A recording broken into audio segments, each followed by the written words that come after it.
Meus irmãos, vamos abrir as nossas Bíblias no livro de Gênesis, primeiro livro da Bíblia, livro de Gênesis, capítulo 50, versículo 26. Gênesis, capítulo 50, versículo 26. A palavra do Senhor diz assim: Morreu José, da idade de 110 anos, embalsamaram-no e o puseram num caixão no Egito. Morreu José, da idade de 110 anos, embalsamaram-no e o puseram em um caixão no Egito.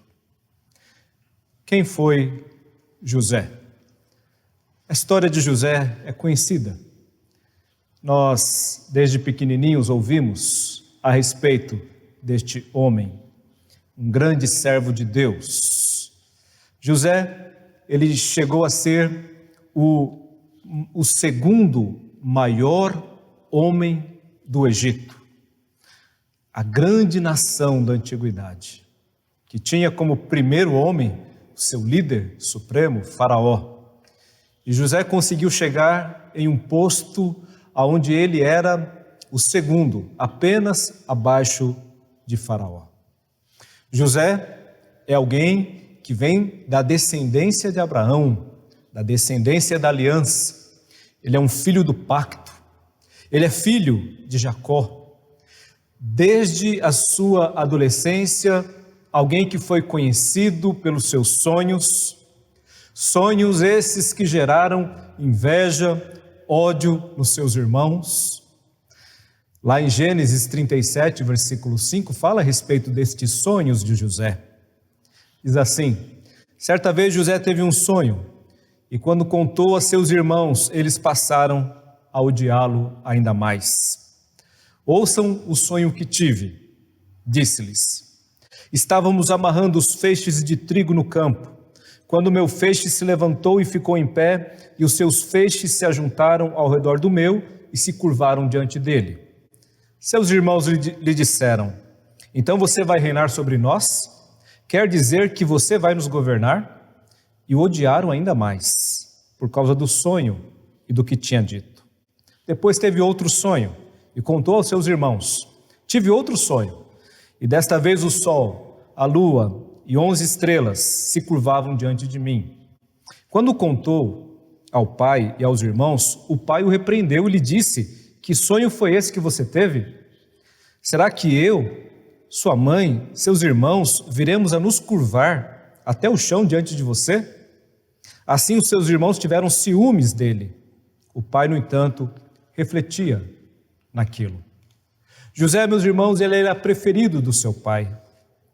E estes sonhos fizeram com que ele, que já era odiado pelos seus irmãos, fosse mais odiado ainda. E até o seu pai ficou meio que perplexo ali com o sonho que ele teve. O texto diz, meus irmãos, que passado algum tempo José, ele vai até seus irmãos para trazer notícia a seus pais deles. E os seus irmãos tramam contra José. Os seus irmãos tentam matá-lo. E aí resolvem não matá-lo, mas primeiro jogam ele num poço. E quando veem que uma caravana está vindo, resolvem vender ele para aquela caravana que estava indo para o Egito. José, então, ele é vendido pelos seus irmãos para o Egito. E os irmãos vão ao seu pai e dizem que ele havia sido morto, devorado por animais. E José, então, ele vai lá para o Egito. Ali ele vai viver várias experiências. Ali ele vai ser abandonado, ali ele vai ser esquecido, ali ele vai ser injustiçado. Mas José, meus irmãos, é alguém que andou com fé, é alguém que cria nas promessas de Deus para a vida dele, é alguém que sabia que Deus tinha uma promessa, Deus tinha sonhos que iriam se realizar na vida dele, e que por mais que todos se esquecessem dele, Deus jamais se esqueceria de José. E Deus vai usá-lo ali no Egito. Em determinado momento, Faraó vai ter sonhos, e ninguém revela os sonhos, e José vai revelar os sonhos de Faraó. É quando Faraó tem aqueles sonhos, cuja interpretação é que haveria na terra 7 anos de fome e 7 anos de fartura. E José então não apenas revela o sonho, mas orienta Faraó: olha, haverá 7 anos de fartura, então nesse período guarda, porque após os 7 anos de fartura haverá 7 anos de fome. Então é necessário guardar na fartura para quando tiver o tempo de fome nós termos e a terra ter o que comer. Faraó então coloca José como administrador ali de todo o Egito para administrar a terra durante aquele período de fartura e posteriormente durante o período de fome. E é nesse contexto que a família de José vai se reencontrar com ele, porque todo mundo vai bater lá na porta do Egito à procura de alimento, inclusive a família de José. E é neste momento que ele se reencontra com os irmãos, que ele se reencontra com os pais, que ele perdoa os seus irmãos por aquilo que eles fizeram contra ele. E assim, meus irmãos, termina a história de José, toda a família dele agora ali no Egito, e ele já com 110 anos ele tinha, ele morre, e ele é embalsamado e colocado em um caixão. Meus irmãos, José, ele experimentou a bênção de Deus, ele foi alguém longevo, longevidade, 110 anos, ele teve filhos e teve o privilégio de ver até os filhos dos seus filhos.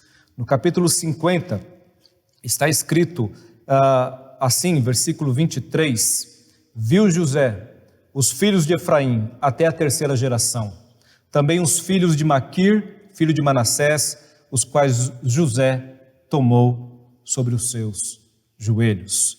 Então, meus irmãos, é alguém cuja história foi uma história de lutas, de dores, de sofrimentos, mas também de vitórias, de conquistas, de honra. Alguém que foi abençoado pelo Senhor. Alguém que está na galeria dos heróis da fé, aquela galeria lá de Hebreus, capítulo 11. E é interessante, meus irmãos, que lá em Hebreus capítulo 11, quando o autor fala a respeito de José, ele diz assim, no versículo 22, pela fé, José, próximo do seu fim, fez menção do êxodo dos filhos de Israel, bem como deu ordens quanto aos seus próprios ossos. José morreu e foi sepultado. Mas a história de José não termina aí. Aqui poderia ser, capítulo 50 de Gênesis, versículo 26, o final da história de José. Mas o que é interessante, meus irmãos, é que a história não termina aqui. E quando lá na frente o autor aos Hebreus vai falar a respeito dos heróis da fé, e quando o autor aos Hebreus cita José, ele fala exatamente deste episódio, deste momento, no final da vida de José, e que tem a ver não com a sua vida, mas sim com a sua morte, com aquilo que aconteceu depois que ele morreu. Meus irmãos, José foi um exemplo de fé. Eu quero compartilhar com vocês nesta noite exatamente sobre este tema, um exemplo de fé. E por que José foi um exemplo de fé? Há pelo menos 3 razões que eu quero compartilhar com você sobre José, sobre a vida de José, sobre a experiência dele, que fazem dele um exemplo de fé. José foi um exemplo de fé, em primeiro lugar, porque ele obedeceu ao Senhor. José foi alguém que obedeceu ao Senhor. José foi um homem temente a Deus. Meus irmãos, ser cristão não é apenas uma profissão. Fé não é apenas uma profissão que nós fazemos com a nossa boca. Tornar-se cristão não é apenas uma questão de confissão de fé ou passar a acreditar em algumas coisas, mas de relacionamento dinâmico e consequente com Deus. Isto é fé, isto é tornar-se um cristão. Muitos, meus irmãos, tomam a fé apenas como uma profissão religiosa, como aderir a uma denominação, a um credo, e ainda dizem assim com a boca cheia, não é? Eu sou presbiteriano, não é? Eu sou assembleiano, eu sou batista, eu sou do ministério tal. Mas para muitos, fé, cristianismo, é apenas e tão somente tal afirmação, porque não há vida. Conhecem tudo da religião, conhecem tudo dos líderes, das regras, das normas, mas não conhecem Deus. Muitos abraçam uma denominação, uma filosofia, um pensamento, uma ideologia, mas isso não quer dizer que abraçaram a fé. Muitos se enganam, meus irmãos. E o Senhor Jesus, lá no Sermão do Monte, ele traz uma palavra a este respeito, porque ele sabia que muitos se enganariam. E é por isso que ele diz lá no capítulo 7 de Mateus, a partir do versículo 13, há dois caminhos, há duas portas, a porta larga e a porta estreita. Se esforcem para entrar pela porta estreita. A larga conduz à perdição. A que conduz à salvação é estreita. Acautelai-vos dos falsos profetas, eles vão estar no meio de vocês, disfarçados em ovelhas, mas são lobos devoradores. Pelos seus frutos os conhecereis. Árvore boa, bons frutos. Árvore má, maus frutos. E nesse texto Jesus diz assim: nem todo aquele que me diz Senhor, Senhor, entrará no reino dos céus. Nem todo aquele que diz Senhor, Senhor, entrará no reino dos céus, mas aquele que faz a vontade do meu Pai. Não basta dizer Senhor, Senhor, não basta apenas uma profissão, não basta apenas uma confissão, não basta apenas crer. Tiago diz: se cremos, fazemos bem. Agora saiba que até o diabo crê. Tiago capítulo 2, versículo 19, não é? Até o diabo crê e treme. Então não basta crer apenas. A fé genuína é aquela que agrada a Deus. E a fé que agrada a Deus é a fé que faz a vontade de Deus. É a fé que obedece. Falando a respeito de Abraão, o autor aos Hebreus fala que ele teve fé, e pela fé Abraão obedeceu. Quando o Senhor disse para Abraão, vai, ele foi para a terra que ele haveria de dar a Abraão. Ele obedeceu ao chamado do Senhor. E José, meus irmãos, ele é um exemplo de fé em primeiro lugar, porque ele também foi alguém obediente.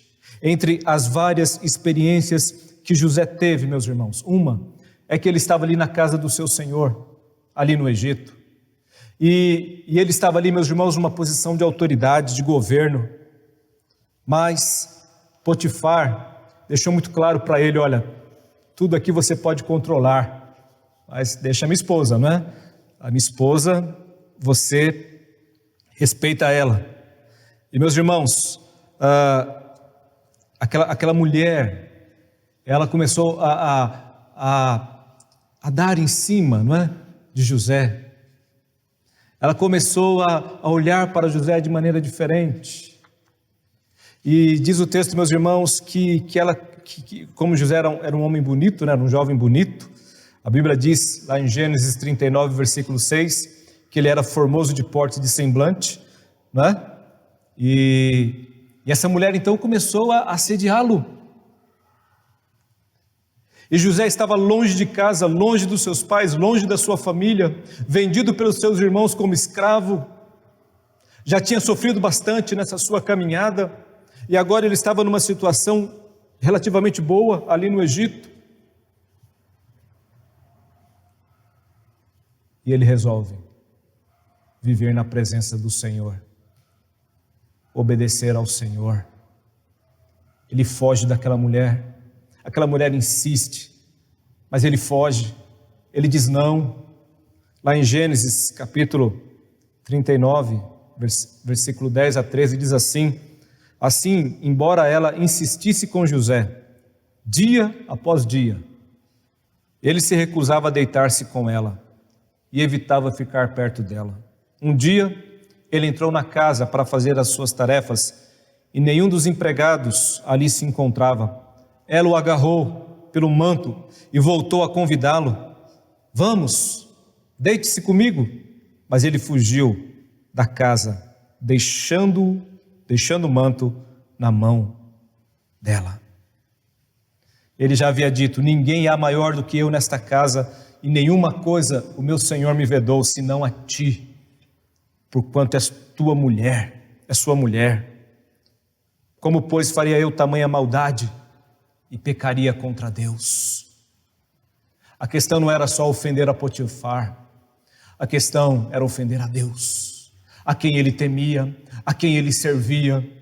E é por isso que ele foge, é por isso que ele corre, é por isso que ele diz não, é por isso que ele se mantém puro, é por isso que ele se mantém íntegro. José é um exemplo de fé, porque ele foi alguém obediente. Em segundo lugar, José é um exemplo de fé, porque ele foi alguém que esperou.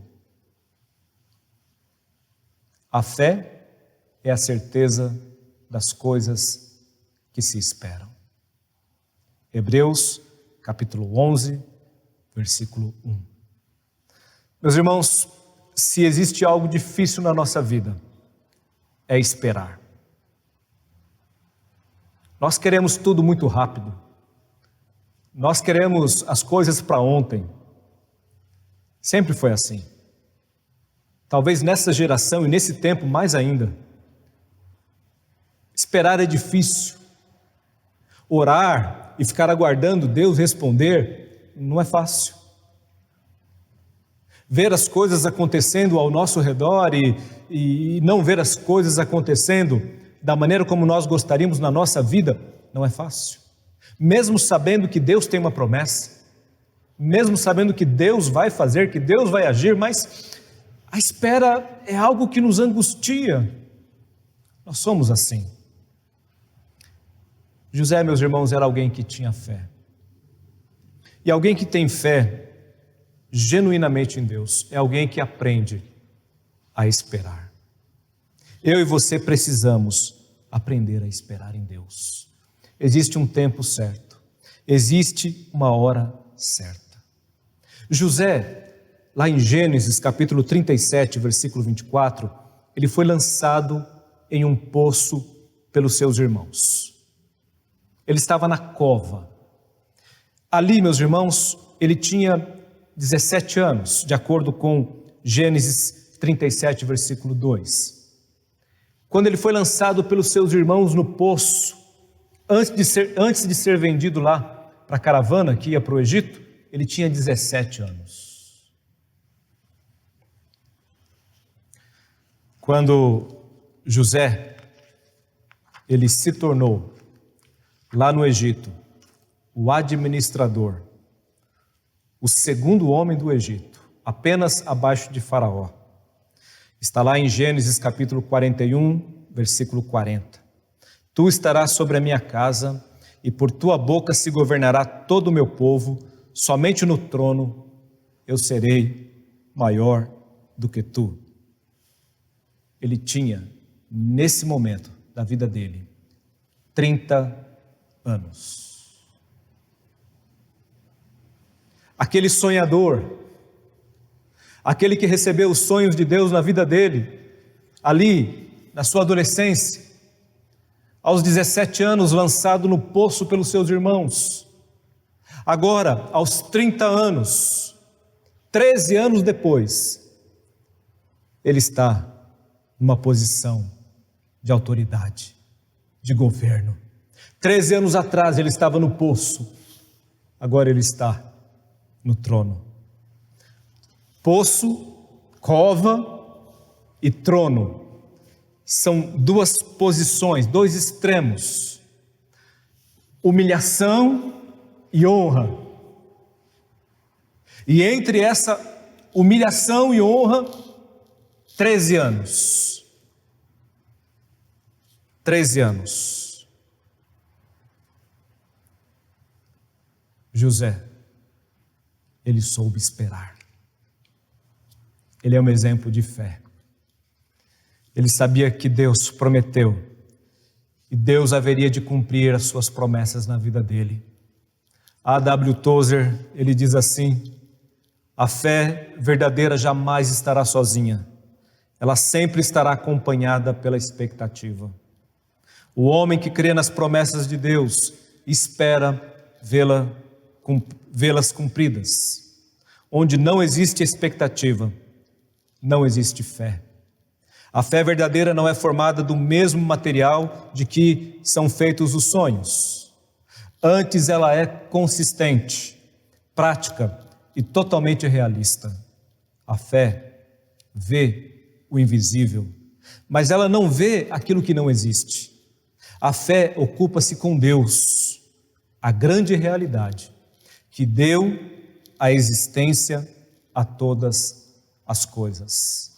As promessas de Deus estão de acordo com a realidade, e qualquer que confia nelas entra no mundo real, não em um mundo fictício. Foi assim que José viveu. Não era um sonho, não era um delírio, era a fé. A fé que vê o invisível. A fé que está baseada nas promessas de Deus. E ele anda em obediência. E ele anda em esperança. E ele anda, meus irmãos, em fé. José foi um exemplo de fé, porque ele obedeceu, porque ele esperou. Em terceiro lugar, José foi um exemplo de fé, porque ele alcançou. Meus irmãos, ele está no final da sua vida. E antes de morrer, ele faz um pedido. Ele reúne os filhos de Israel. Gênesis capítulo 50, a partir do versículo 24. Disse José a seus irmãos: eu morro, porém Deus certamente vos visitará e vos fará subir desta terra para a terra que jurou dar a Abraão, a Isaque e a Jacó. José fez jurar os filhos de Israel, dizendo: certamente Deus vos visitará e fareis transportar os meus ossos daqui. Morreu José, da idade de 110 anos, embalsamaram-no e o puseram em um caixão no Egito. Preste atenção, José, no final da sua vida, ele reúne o povo e faz eles prometerem algo para ele. Ele diz: eu vou morrer, mas Deus visitará vocês. E quando isto acontecer, e quando este dia chegar, os meus ossos, não deixem eles aqui no Egito, levem com vocês. Eu quero ser sepultado na terra. Eu quero ser sepultado na nossa herança. Eu quero ser sepultado na terra da promessa. Ah, meus irmãos, que palavra tremenda.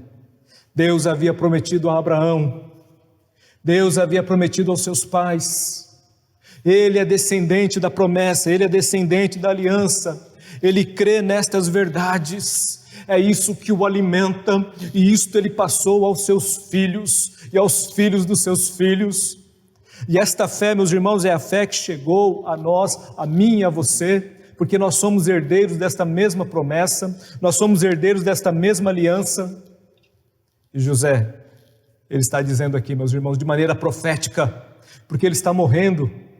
Muita coisa vai acontecer na história, mas ele já está dizendo: um dia Deus vai visitar vocês, vai chegar a hora, vai chegar o tempo do cumprimento, e quando esse tempo chegar, levem meus ossos daqui.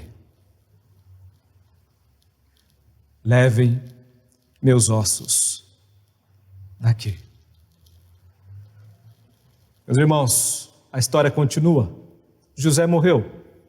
Um novo rei se levanta no Egito que não conheceu José. Começa a oprimir o povo, começa a castigar o povo. Esse relato está no livro do Êxodo. A nação crescia cada vez mais, os israelitas crescendo e Faraó querendo impedir esse crescimento, manda matar os meninos. Deus salva Moisés das águas, ele que vai ser o que vai conduzir o povo ali pelo deserto, até a terra prometida. Isto acontece muito tempo depois, quando Moisés já está diante do Faraó, quando Deus lança 10 pragas sobre o Egito, quando o Faraó deixa o povo ir, o povo sai então ali, caminho, rumo à terra prometida. E meus irmãos, antes que o povo saísse ali do Egito para a terra prometida, primeiro o povo vai pegar tudo aquilo que é seu, suas coisas, sua bagagem. Mas junto com o povo, naquela saída do Egito, estavam os ossos de José. Lá em Êxodo capítulo 13, versículo 19, Êxodo 13, 19 está escrito: também levou Moisés consigo os ossos de José. Pois havia este feito os filhos de Israel jurarem solenemente, dizendo: certamente Deus vos visitará daqui, pois levai convosco os meus ossos. Muito tempo já havia passado, mas aquela promessa precisava ser cumprida, aquele juramento que eles fizeram a Josué deveria ser cumprido, e Moisés, o líder, é quem vai ficar responsável por tomar os ossos de José e levar na caminhada ali pelo Egito, pelo deserto, até a terra prometida. E você conhece essa história maravilhosa? O povo passando pelo deserto ali, quantas situações, quantas provas, o mar se abrindo, maná caindo do céu, fogo, nuvem, presença, manifestação de Deus. Descrença, uma geração sendo condenada e morrendo ali no deserto.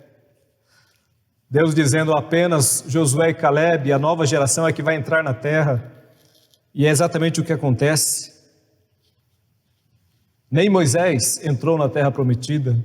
Ele viu a terra, mas não entrou nela. E Josué é quem vai conduzir o povo ali, passando pelo Rio Jordão, conquistando a terra. E agora o povo já na terra da promessa, na terra que mana leite e mel.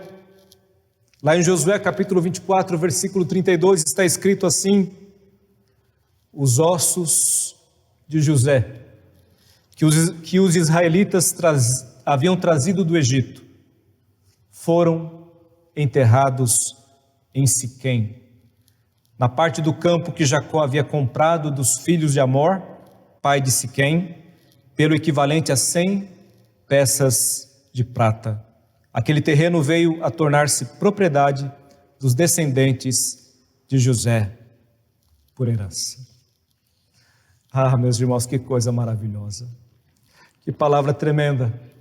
Não é à toa, meus irmãos, que o escritor aos Hebreus, falando a respeito de José, falando a respeito da experiência de fé deste servo do Senhor, ele vai dizer aquilo que ele disse: pela fé, José, próximo do seu fim, fez menção do êxodo dos filhos de Israel, bem como deu ordens quanto aos seus próprios ossos. Os ossos de José chegaram até a terra prometida. É certo, meus irmãos, que José, ele já estava na presença do Senhor.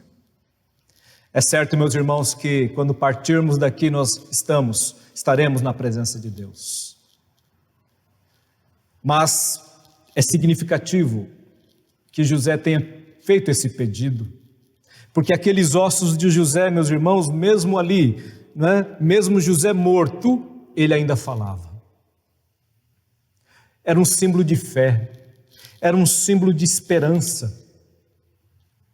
Era um símbolo, meus irmãos, para aquele povo, para aquela geração e para as gerações que viriam, que Deus é bom, que Deus cumpre a sua palavra, que Deus é fiel, que nós devemos andar pela fé, que nós não devemos desistir, porque se Deus prometeu, Ele vai cumprir.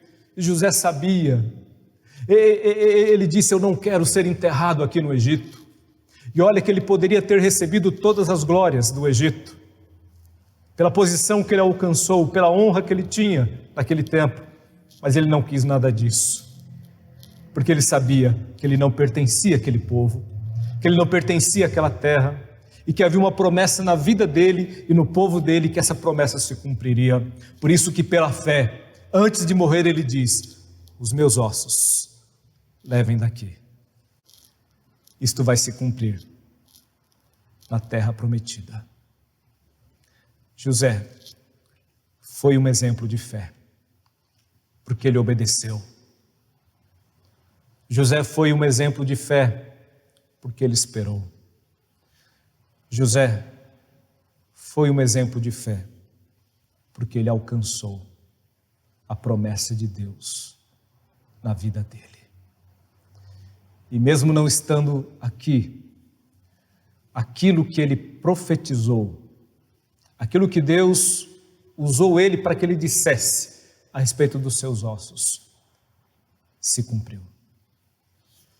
Que Deus nos abençoe, meus irmãos, para que, como José, nós possamos também ser obedientes, saibamos esperar e alcancemos as promessas de Deus para a nossa vida.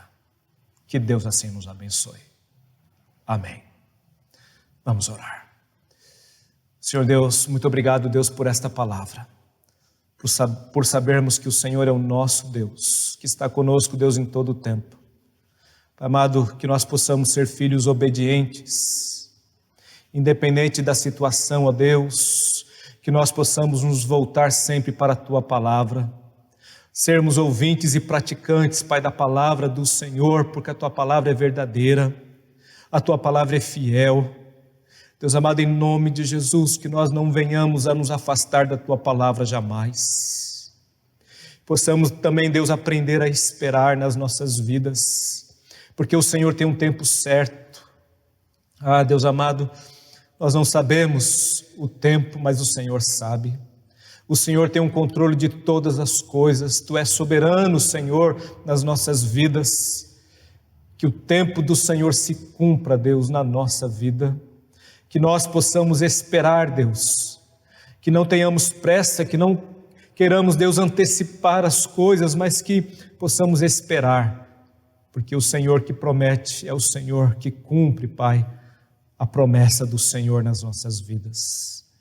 Deus amado, em nome de Jesus, que nós possamos alcançar, Deus, as promessas do Senhor, que nós possamos ver, Deus, com os nossos olhos, e se assim não for possível, Deus amado, mesmo que venhamos, Deus, a morrer na expectativa de algumas coisas, sabemos que os nossos filhos ou os filhos dos nossos filhos terão a oportunidade, Pai, de viver estas promessas e de concretizá-las.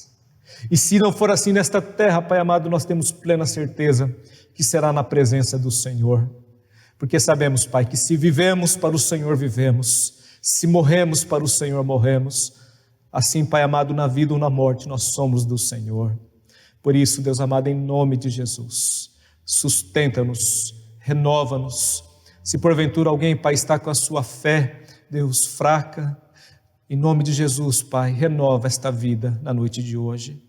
Se alguém está, Pai, passando por lutas, por adversidades, está, Pai, duvidando, que em nome de Jesus, nesta noite, Pai amado, a Tua palavra possa servir como conforto, como ânimo, como fogo, Deus, para este coração, e que possamos, Deus, animados, revigorados pela palavra do Senhor, Pai, andar de fé em fé, sabendo que o Deus de José é o nosso Deus, é o Deus de Abraão, é o Deus de Isaac, é o Deus de Jacó, o Deus da aliança, o Deus da promessa.